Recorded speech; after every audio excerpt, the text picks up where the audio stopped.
Seja bem-vindo à livecast do Estúdio Corpo Santos. Eu sou Zé Vitor e tenho a honra de estar aqui hoje, nesse estúdio que é um dos melhores da Grande BH, o mais top de contagem, organização, estrutura, trabalho mega profissional.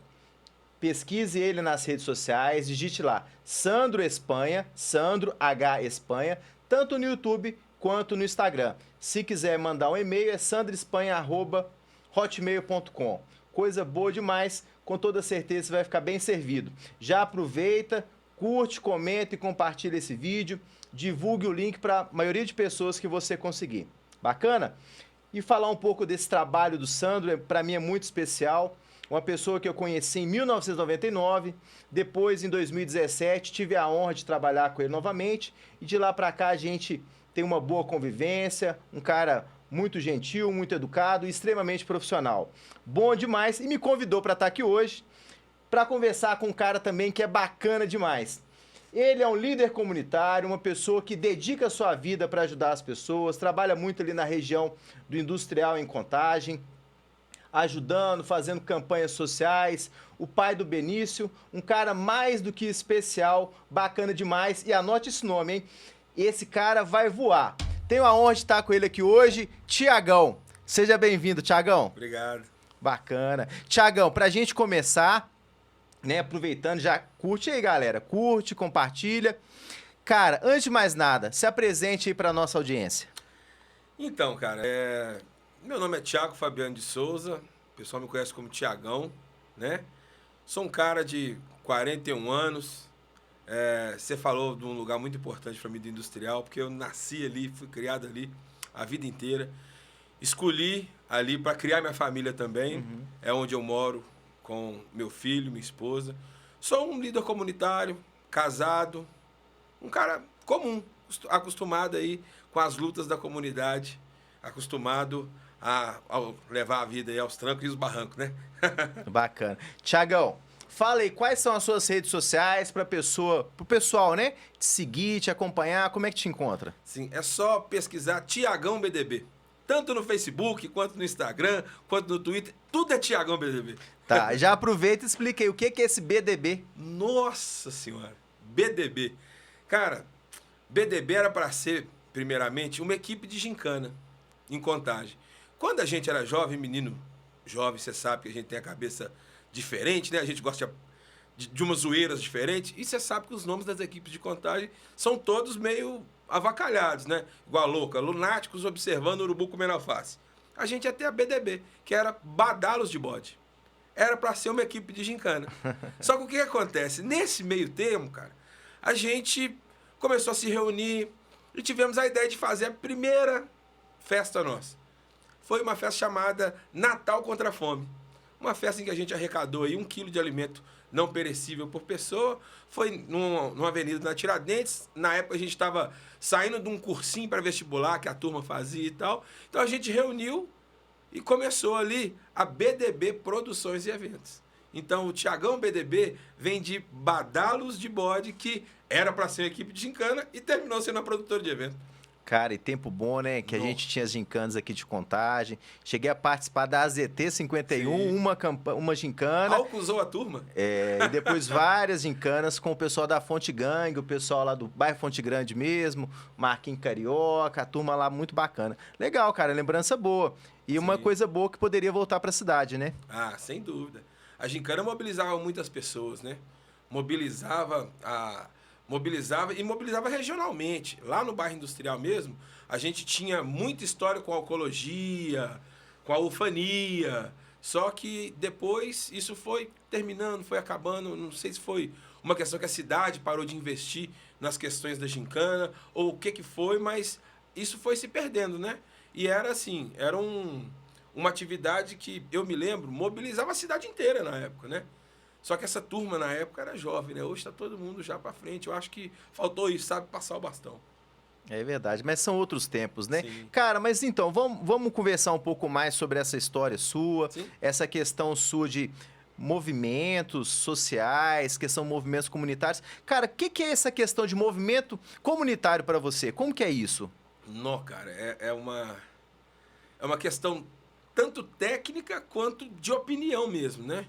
Se for parar para pensar tecnicamente aqui no Brasil, esse movimento surgiu ali na década de 60, de forma muito difusa pelo país, né? E com o golpe em 64, as comunidades começaram a se organizar. E aí se organizavam como? Se organizavam através de suas associações de moradores de bairro. Começou ali a ganhar peso mesmo em número por volta de 1971, com o Clube das Mães. O Clube das Mães era um movimento de mulheres que elas se organizavam porque era difícil, né? Essa coisa do cuidado que a mulher tem, essa coisa da tripla jornada de trabalho da mulher, isso é desde sempre. Então, naquela época, elas se organizavam para umas tomarem conta dos filhos das outras, para que elas fossem trabalhar, entrar no mercado de trabalho. Em 73, teve início também o movimento do custo de vida, que lá no final dos anos 70 virou a luta contra a carestia. E no final dos anos 70 também, o Clube das Mães virou um movimento pró-creche. Então, assim, esse movimento veio sendo gestado ali dos anos 60 em diante e ganhou corpo mesmo nos anos 70. Então, tecnicamente falando, o movimento comunitário é essa coisa das pessoas que se organizam por um local onde vivem e buscam aí as melhorias para as suas condições de vida, né? Então, se você for parar para pensar nessa questão técnica, isso é o movimento comunitário. Porém, em 88, isso deu uma guinada tremenda com a Constituição. Com a promulgação da Constituição de 88, foi institucionalizado essa questão de participação popular nas políticas públicas. Ou seja, essa questão que o povo brigava antigamente, através do movimento comunitário, para resolver problema de água, problema de luz, asfalto, isso ganhou espaço institucional nos conselhos de políticas públicas, instituído pela Constituição de 88. Só que hoje, isso também deu um outro salto. Hoje, para mim, agora já quero falar um pouquinho sobre a minha opinião. A minha opinião sobre o movimento comunitário é um movimento que preocupa com a luta do dia a dia. Por quê? À medida que esse movimento nasceu de determinadas pautas, como eu disse aqui, a questão do Clube das Mães, o movimento contra a carestia, os problemas foram mudando. Porque à medida que esse movimento conseguia galgar para si as suas conquistas, os problemas mudavam. Hoje mesmo, você não tem mais luta por asfalto na maioria das cidades, dos centros urbanos. Você tem uma questão pela manutenção da cidade. Mas isso tudo é luta comunitária. A luta comunitária é a luta por uma educação melhor, no meu entendimento. É uma luta por melhores condições de trabalho. A luta comunitária, no meu entendimento, é uma luta que as pessoas travam para conseguir melhores condições de vida para os seus pares. Para mim, é basicamente isso. Legal, bacana. Ó, show, que aula, hein, Thiagão? Cara, e assim, em Minas Gerais, o que é ser, né, considerado um líder comunitário para você? Que a gente escuta muito isso, né? Que você é um líder lá na região, um líder comunitário. Como que pesa isso no seu coração? Cara, aí dá para voltar até mais para trás para falar essa coisa de líder comunitário. Você imagina lá na Idade das Pedras. Aí você vai falar, não, mas você voltou lá? Voltei, cara. Voltei porque quando os seres humanos começaram a se organizar em grupos, todo grupo tinha o líder. Inicialmente ele era definido talvez por força, né? Por conseguir espantar outros grupos para ter ali o seu terreno de caça preservado para manutenção do seu grupo. Depois isso pode ter sido perdido pela inteligência, alguém inventou uma clava, inventou uma lança, alguma coisa nesse sentido, e aí ele conseguia repelir, não precisava de ser o mais forte, agora já era o mais hábil. Então, assim, eu acho que o líder comunitário é essa figura. É a figura que, quando você olha para um grupo de pessoas ou para um grupo de moradores, é aquela pessoa que você pensa assim, não, aquele ali, eu acho que ele representa aquele grupo ali. Agora, isso externamente, porque tem o caráter interno do líder comunitário. O caráter interno do líder comunitário ele é o cara que a pessoa olha e fala assim, não, cara, eu posso pedir isso para aquela pessoa ali, porque eu acho que ele vai ajudar, eu acho que ele conhece os caminhos, eu acho que ele consegue, eu acho que ele tem conhecimento o suficiente. Então, assim, eu acho que deslocou, sabe, dessa coisa do início, que era mais ligada à força, para essa coisa das pessoas que conseguem resolver os problemas. Eu acho que o líder comunitário é essa figura. É a figura que as pessoas, os moradores ali no entorno da comunidade, olham para ele e falam assim, ó, se eu tiver um problema, posso ir naquele cara ali que ele vai me ajudar a arrumar a solução. Mesmo que você não solucione, mas às vezes você conhece o caminho institucional para resolver. Às vezes as pessoas estão precisando de orientação. Orientação de como resolver um problema, sei lá, de IPTU, de vaga na escola, de uma vaga num instituto de longa permanência para um idoso da família. Então, assim, o líder comunitário é essa pessoa. Para mim, é a pessoa que detém esse conhecimento e está ali lutando por essas pessoas, pelas demandas coletivas e é reconhecido por elas nesse sentido, sabe? Eu acho legal, que legal. tem isso. Cara, e assim, igual você falou, né, dessa época do Clube de Mães, tanto é que eu cresci do lado de um, cara, lá na minha rua, do lado da casa dos meus pais, tem um clube de mães até hoje, só que as demandas mudaram, né? Como você falou, com a evolução do país. Hoje, as lutas já não são mais as mesmas. Talvez naquele tempo do clube de mães tinha essa questão da falta de creche, tinha que lutar por uma água, por uma luz, um asfalto, mas hoje isso já é uma realidade. E como que é isso hoje no dia a dia? Essa questão, o que o líder comunitário, quais são as lutas? Pô, vai brigar por iluminação na rua, asfalto, rede de esgoto, como que é isso? Pois é, cara. Porque quando você consegue uma melhoria, aparecem novos problemas. Eu vou dar o exemplo aqui, por exemplo. Vou dar o exemplo, ficou esquisito, né? Eu vou dar o exemplo aqui da Copasa. Tá. Você tem uma luta pela instalação de rede de esgoto, de maneira geral, na cidade. Só que, o que vem depois disso? Quantas vezes a gente está andando na rua e você vê abatimento no asfalto? Você vê aquela depressão no asfalto. Aquilo ou é um problema na rede de esgoto, ou é um problema na rede de drenagem pluvial, que carreia a terra, o asfalto desce, com risco de cair carro, cair gente, da rua cair, machucar pessoas. Então, assim, o líder comunitário não luta mais pelo esgoto, mas ali tem a manutenção dessa rede toda, que é uma outra rede, é uma outra cidade que existe embaixo da cidade. Ele luta para que, por exemplo, a cidade de Contagem mudou essa questão das creches, mas a cidade de Contagem tem mais de 20 mil vagas no ensino infantil, que é um déficit, que não tem vaga para essas crianças. Então, assim, por mais que mudou a luta, ela continua. Porque dá pra gente dizer que os recursos no mundo são escassos. Mas o ser humano é um ser de desejos. A gente quer tudo, mas o recurso não dá para atender os desejos de todo mundo. Então, tem que ter alguém para mediar essas coisas. Eu acho que o papel do líder comunitário é ser essa pessoa, sabe? Que media, que continua fazendo as lutas. E aí, cara, para fazer as lutas, não basta somente estar disposto a lutar. Você tem que saber enxergar qual é o problema.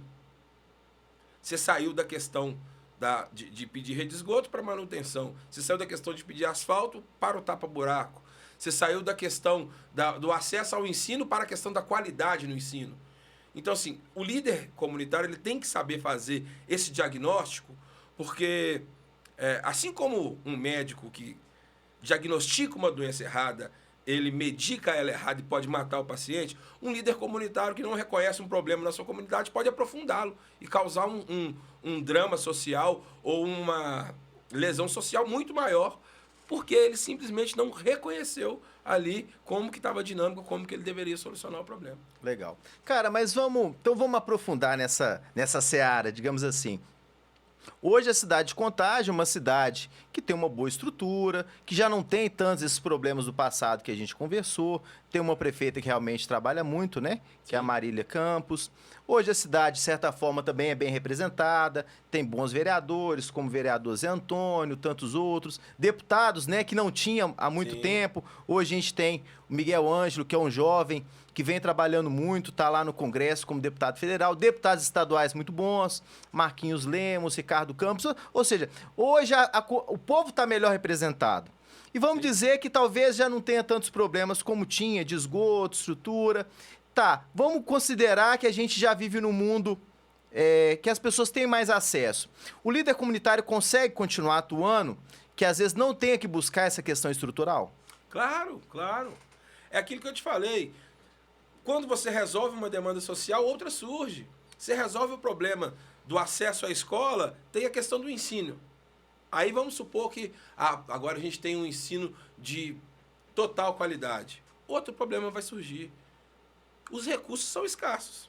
Nunca que nós vamos conseguir atender todos os desejos dos seres humanos. E aí, alguém tem que mediar essa coisa. Ou você pode dizer que o Estado é a figura pensada para isso. Mas o Estado ele está distante da comunidade. Uhum. O Estado, por mais que ele seja a representação da comunidade no Poder Legislativo, no Poder Executivo, ele não está lá vivenciando o problema. Legal, massa. Cara, e assim, tem um projeto social muito bacana lá na região industrial, tá até a logomarca dele aqui, Projade. Queria que você falasse um pouco, cara, o que é essa sigla, quem que é essa Jade, se existe essa mulher, como que é isso. Cara, explica aí para nossa audiência desse projeto, o nome e como que ele trabalha. Então, cara, a gente estava falando do líder comunitário, eu esqueci Sim. de falar uma coisinha. Mas vai lá atrás naquela parte que a gente estava falando de diagnóstico. A gente teve, nos 2 primeiros governos da Marília Campos, que você citou aí, uma coisa que chamava orçamento participativo. Sim. O que era o orçamento participativo, cara? Era um programa de intervenção direta do cidadão no orçamento da cidade, onde ele indicava a obra, as obras eram todas feitas no orçamento, e depois eles iam para disputa de votação. Então a obra que tivesse mais voto era aquela que ia ser feita. E aí, cara, a Marília, sabiamente, eu acho que talvez tenha sido o período que mais se construiu escola de ensino infantil, mais se construiu o BS. Por quê? Estava também na época do governo federal, do governo Lula, né? Nessa época, existiam cartas consórcios no Ministério da Cidade, no Ministério da Educação, no Ministério da Saúde, em que o Conselho Nacional de Saúde, que é um daqueles conselhos que a gente falou que foi instituído lá na Constituição de 1988, tinha como premissa a descentralização do atendimento do SUS. Então, existia muita carta proposta para que a cidade inscrevesse uma região para poder construir um posto de saúde. Legal. No Ministério da Educação era a mesma coisa, porque tinha ali a meta do... Eu esqueci. Eu não lembro se eram os objetivos do milênio. Acho que eram os objetivos do milênio. Tinha ali as metas do objetivo do milênio, que era chegar à universalização do ensino infantil. Então, também tinha carta para a construção de CMEs e tal. E aí, isso foi demandado demais nessa questão do orçamento participativo. E aí, a gente estava falando do líder comunitário. O líder comunitário tem que ser uma pessoa que articula, que entra nos meandros dessas... Porque, ao fim e ao cabo, as associações disputavam entre si. Como a gente já falou, o recurso era limitado. Teve ano que foi 1 milhão de obras para a região industrial, por exemplo. Nessa época, eu era presidente da Associação de Moradores do Bairro. Nós nunca passamos nenhuma edição do orçamento participativo sem aprovar uma obra. Primeiro que a gente mobilizava. A gente mantinha a associação muito mobilizada, porque lá a gente tinha curso de informática, tinha curso de ginástica, curso de salgadeira para geração de renda. Então, a gente estava sempre muito mobilizado junto à comunidade. E aí, a gente conversava com as outras associações para a gente travar uma pauta única, porque geralmente cada eleitor poderia votar em 3 obras, venciam as 3 mais votadas. Então, a gente ainda articulava com outras comunidades para a gente conseguir aí aprovar as obras. Eu acho que o trabalho do líder comunitário é isso. Ele está atento ao que tem de canais no governo para resolver os seus problemas. Por exemplo, nós construímos lá o CMEI Agripino, nós construímos o CMEI João Evangelista, na região industrial, construímos a Praça Rosa Isidoro Amaral, na França Campos, construímos 8 salas de multiuso no Gabriela Leite, construímos rede de drenagem, conseguimos revitalizar uma encosta que tinha caído na Vila Pedreira de Santa Rita, conseguimos a iluminação da passarela do bairro Bandeirantes, aquela passarela que tem perto da Toshiba. Então a gente conseguiu muita coisa, mas como? A gente ia, articulava, procurava os presidentes das outras associações, fechava uma pauta, mobilizava, cada um saía com sua meta, a gente ia para a disputa. Então, assim, eu acho que essa questão do líder comunitário é isso. Ele tem que estar atento aos problemas, atento aos canais para resolver, porque o poder público, de uma forma geral, nesse governo e em governos anteriores, ele te dá ali a capacidade de ser ouvido, de você ir lá e fazer a sua demanda. E o líder comunitário tem que estar atento para poder conseguir as melhorias para a sua região. Legal, cara. E aí, e a Projade? Pois Conta pra turma aí. Vamos lá, vamos voltar na Projade. Cara, olha pra você ver, a Projade... Deixa eu tomar água que eu tô ficando rouco. Não, voltar não, você tem que entrar nela aí. Ó. Explica o que é esse nome, como que é. Projade, o que significa isso aí? Projeto. Projeto de articulação e desenvolvimento da região industrial. Ah, legal. Por que articulação? Como a gente está falando aqui, a habilidade de um líder comunitário depende muito de articular os interesses. Pela terceira vez eu estou falando, não tem recurso para resolver tudo. É verdade. As demandas se renovam o tempo inteiro. Você tem que estar sempre articulando. E articulando para quê? Para trazer o desenvolvimento para a sua região. Você imagina só, Zé Vitor, eu costumo falar muito uma coisa para meus amigos, que é a quantidade de sofrimento no mundo, se você conseguir colocar ela numa questão objetiva, é uma quantidade X de sofrimento. E aí, cara, se você consegue garantir o direito das pessoas, que seja a educação, a saúde, ao asfalto na rua, a cultura, se você consegue diminuir os desejos das pessoas, diminuir o sofrimento das pessoas, você está lutando por um mundo melhor. Verdade. Sabe? Então, eu tenho total clareza que articular para desenvolver é isso. É essa luta para diminuir o sofrimento, diminuir as demandas das pessoas e tornar o mundo aí, cara, um lugar melhor. A Projade nasceu disso. É um tanto de amigo que se juntou e falou, cara, e se a gente fizesse isso aqui? Olha aqui, e se a gente montasse uma associação? E aí, com isso, a gente já fez campanha de agasalho, já fez campanha de quilo. A gente ajuda muito, cara, pessoas que têm demandas individuais. Porque, como nós somos um grupo, todo mundo conhece muita gente, sabe? E aí, nós passamos por um período de pandemia que as pessoas passaram muitas dificuldades, de toda a sorte, né? Financeira, com relação ao mercado de trabalho, de tudo. E aí, cara, a gente sempre se reunia para tentar resolver o problema de alguém. Além de pensar em mudanças estruturais. Por exemplo, a gente pensa em lançar aí um cursinho para vestibular. Legal. A gente pensa em lançar um cursinho para vestibular. A gente tem aula de capoeira para os meninos, que está acontecendo toda segunda e quinta-feira, lá no bairro Industrial, na Vila Pedreira de Santa Rita, para tentar aí incutir nos meninos uma questão mais coletiva, de disciplina, de acesso à cultura. Então, assim, por que é na Vila? Porque na Vila é onde não se tem acesso a essas coisas. É onde o poder público está mais longe. Então, a gente tenta levar cultura para eles, tenta levar educação. É uma tentativa de quê? Articular comunitariamente para desenvolver a região. Porque uma criança que tem acesso a mais cultura, tem acesso à educação, ela tem acesso a uma nova perspectiva de vida. E aí, eu acho que essa cenourinha na frente do burro, essa perspectiva de vida, move muito as pessoas. Então, criar perspectiva nesse menino, que às vezes não tem nenhuma, porque está ali num lugar de vulnerabilidade social extrema, eu acho que isso pode mudar a vida dele. A gente pode garantir que isso vai fazer diferença na vida dele lá na frente? Não pode. Mas a gente garante que ele vai ter acesso a uma série de coisas que ele não tinha. Legal. Então vamos lá, né? O projeto Projade, projeto de articulação e desenvolvimento industrial. Hoje tem essas aulas já de capoeira, tem outras atividades. Como é que está o projeto desenvolvendo? Olha, hoje a gente tem as aulas de capoeira e tem as campanhas que a gente faz de doação, de agasalho, comida. A gente funciona lá na Rua Cid Andrade, número 117, no bairro Industrial. É um local na Vila Pedreira de Santa Rita. E a gente está com um plano de, para agosto, começar com novas oficinas. Oficina de artesanato, ginástica para a terceira idade, como as outras oficinas com serviço também de fortalecimento de vínculos, sabe?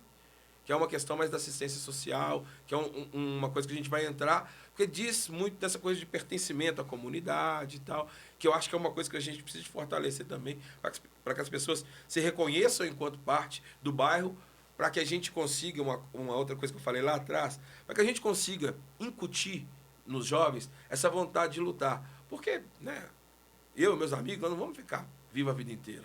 Quem vai fazer a luta depois? Quem vai estar preocupado com a comunidade? Aqueles que se sentem pertencentes a ela. Então a gente vai começar um trabalho também de fortalecimento de vínculo, muito nesse sentido de criar pessoas mais pertencentes à comunidade aí, para que a gente possa passar o bastão, né? Bacana demais. É isso aí, galera. Já curtiu, compartilhou o vídeo? Vamos olhar lá, Sandro, se tem alguma mensagem, algum recado aí da turma, Juan, equipe técnica, tem alguma pergunta aí pro nosso convidado, Thiagão?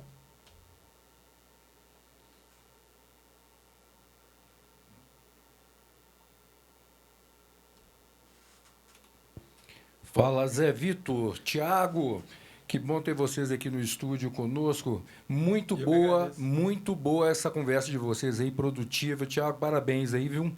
Tá assim, rapaz, tá tendo vários contatos aqui. O Alexandre Magno aqui, o Zé Vitor, tá mandando um abraço para você, falando que você tá alinhado, cara. Você tá muito bem aí, viu? Ah, o Alexandre Magno é um cara muito especial, um professor realmente diferenciado, tem um trabalho muito bonito ali na região do Nacional. Obrigado, Alexandre, um grande amigo. É isso aí, o pessoal tá participando aqui em, assim, todo vapor, viu? Thiago, essa questão aí do líder comunitário, aí, isso é uma coisa realmente que tem feito a diferença aí na população aí, não é isso mesmo? Sim, sim, sim, sim. É uma pessoa que as comunidades precisam, né? Um líder comunitário que tenha a visão correta, que consiga aí, lutar mesmo pela comunidade para trazer as melhorias. Todo mundo hoje é muito atarefado, né, gente? A gente não pode deixar isso passar em branco. Todo mundo hoje não tem tempo de nada. A sociedade hoje é uma correria só, né? Com essa coisa da internet, rede social, todo mundo tem acesso à informação o tempo inteiro e tal. E muitas vezes as pessoas não estão ligadas nessa questão, né? Das suas próprias demandas, ali junto ao poder público. O líder comunitário é essa pessoa que pode ser esse canal tanto de luta, de reivindicação, quanto essa pessoa para te orientar mesmo a fazer. Legal. Cara, você falando disso, Thiago, dessa questão de líder comunitário, todo esse trabalho, o que você tem a dizer hoje para os jovens, que em sua maioria muitas vezes se ocupa dos estudos, mas a maior parte do tempo está nas redes sociais, no celular, e não tem, como a gente teve na nossa infância, nessa questão de rua, de brincar, essa presença mais no dia a dia com as pessoas, vivendo de fato os problemas da comunidade. O que você tem a dizer para esses jovens, para pensar no futuro a longo prazo aí? Pois é, cara. Então, assim, é engraçado, né? Porque a gente está falando aqui de movimento comunitário, luta comunitária. Isso é uma coisa que você faz pelo outro. Aí você fala assim, os jovens não têm tempo de pensar e tal. O que que... Cara, eu às vezes, pode parecer pretensioso, mas às vezes eu espero que alguns se inspirem. Sabe? Se inspirem, porque eu comecei nessa idade. Eu comecei jovem. Eu, assim, eu acho que é um começo que todo mundo que é uma liderança comunitária, ele é muito comum, não vou dizer todo mundo, mas eu vou dizer que ele é comum. A gente começa sendo representante de classe. Porque às vezes você é o coleguinha da sala ali, que mais fala e tal, e que, como na minha época falava, você é desembolado, você acaba sendo votado ali para líder de classe. Só que aí eu fui parar no Grêmio. Fui parar no Grêmio Estudantil do Confrade. Eu era secretário de cultura, porque eu gostava de fazer umas festas, fizemos campeonatos e tal. E aí dali, cara, foi só para cima. Fui presidente da Associação de Moradores do Bairro Industrial. Fiz parte da Dijori, ajudei a fazer o estatuto, a fundação da Federação das Associações de Moradores da cidade de Contagem. Participei da obra social, participei do Instituto Ser Feliz. E aí, cara, daí assim, eu fui trabalhando e entrando para esse meio. E aí, tudo trabalho voluntário. Todos eles eram trabalhos voluntários. Então, o que eu acho que o jovem precisa hoje Eu não posso dizer que é foco. Eu acho que ele precisa de inspiração. Porque o que a gente tem na rede social aí, a gente fica vendo esse discurso de nada com tubarão, nada com tubarão, águia voa com águia. Eu acho isso meio fora de contexto, né, cara?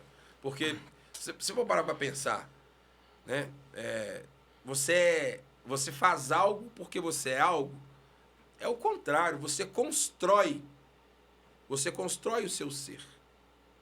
Você se torna algo. O tubarão nasce tubarão. Então, tubarão nada com tubarão porque eles nasceram tubarão. Agora, essa visão de que você é capaz de transformar tudo, fazer tudo, eu acho que isso, ao fim e ao cabo, só serve para frustrar as pessoas. Porque a realidade não é assim. Ela permite que você pense e tal, mas a realidade muitas vezes é imperativa. Quantas vezes a gente desejou trazer melhorias para o bairro que a gente não conseguia? Quantas vezes a gente já desejou construir escola no orçamento participativo, mas o dinheiro não dava. Sim. A verba não dava. Você faz o quê? Você readequa. Então, eu acho que assim, se eu pudesse dar um conselho para o jovem hoje, eu falava, olha, tenta fazer o melhor diagnóstico da realidade que você consegue. Por quê? Você só consegue transformar a realidade se você conhecer. Você só consegue atacar o problema se você fizer um bom diagnóstico. E aí, não adianta eu querer dar aquela história do passo maior que a perna, pegar uma coisa que a minha mão não alcança. Se você entende o processo de melhoria, se você entende o processo de luta, você tem um bom diagnóstico, você consegue ver aonde sua mão alcança. E aí você vai galgando espaço. Até se tornar aí o tubarão, até se tornar a águia. E sem frustração, sabe? Com muita responsabilidade com o que é possível. Legal. Não dá pra gente sonhar com o que é impossível. Aliás, dá pra gente sonhar, mas a gente tem que saber que é sonho. Né? Bacana. Ô Zé Vitor, deixa eu interferir na conversa de vocês aqui.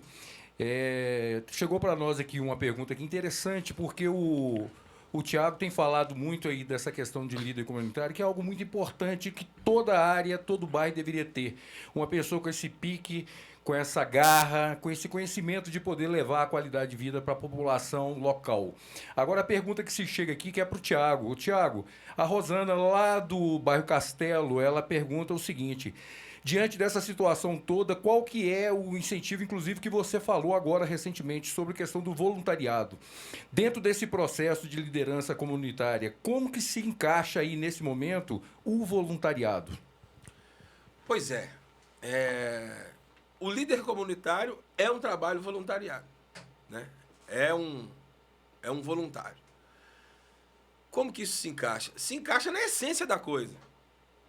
O voluntário é alguém que se predispõe a fazer trabalhos para a sociedade?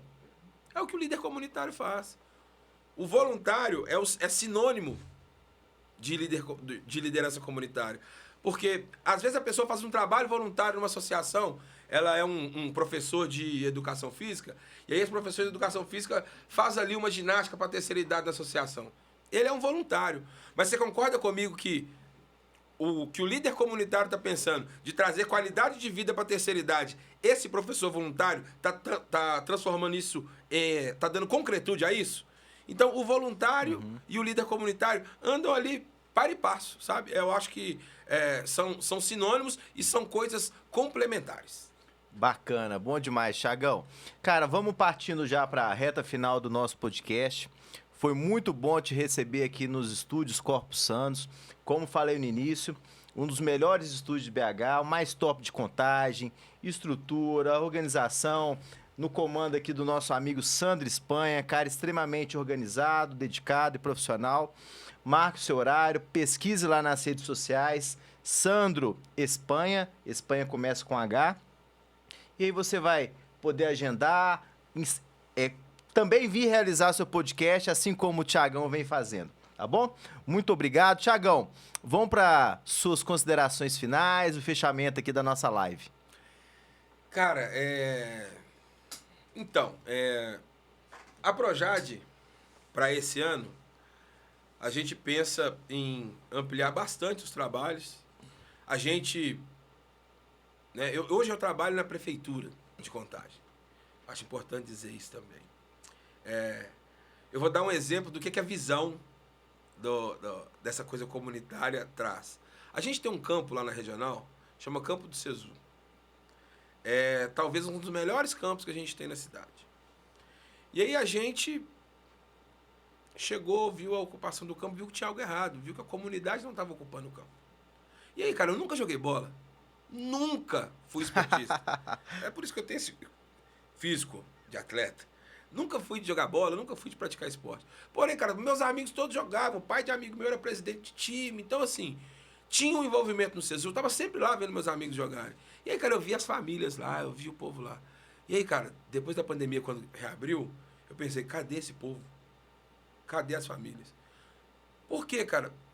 Tinha um costume de ocupação do campo com eventos de final de campeonato, jogo de federação de não sei o quê. E aí o campo que foi construído na comunidade para ser um espaço de lazer para a comunidade, estava servindo para outra coisa. Então a primeira coisa que a gente fez, você quer saber como é que eu vou resolver isso?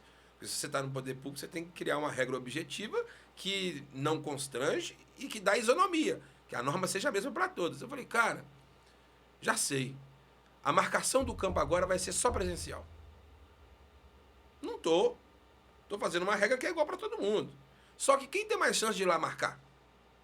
É o presidente do time da comunidade ou é o presidente do time lá do Vila Nova? Os dois têm a mesma condição. O campo tá lá, é só ir lá e marcar.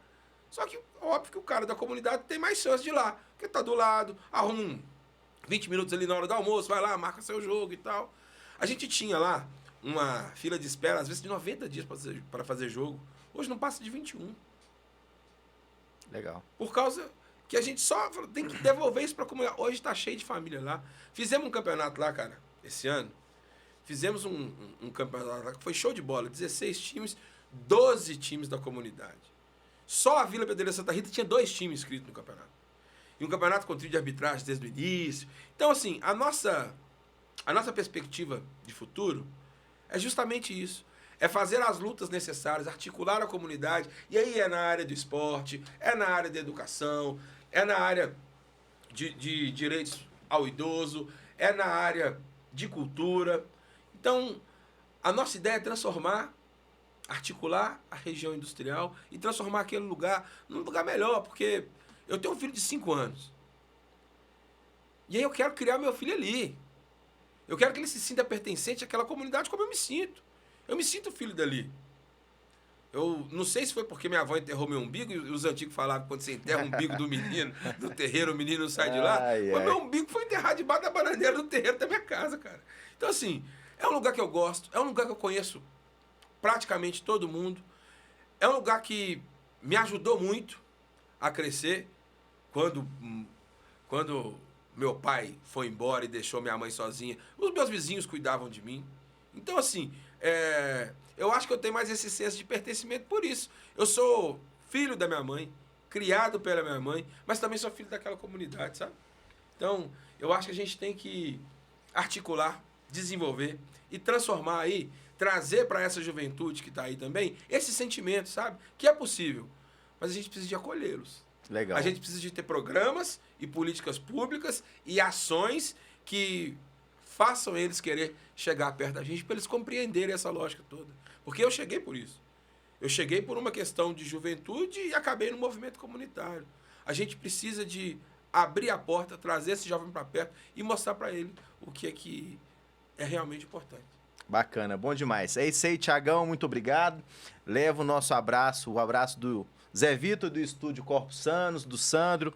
Você falou que trabalha na prefeitura, manda um abraço lá para a prefeita Marília Campos. Claro. Já convida ela para estar vindo aqui também participar conosco.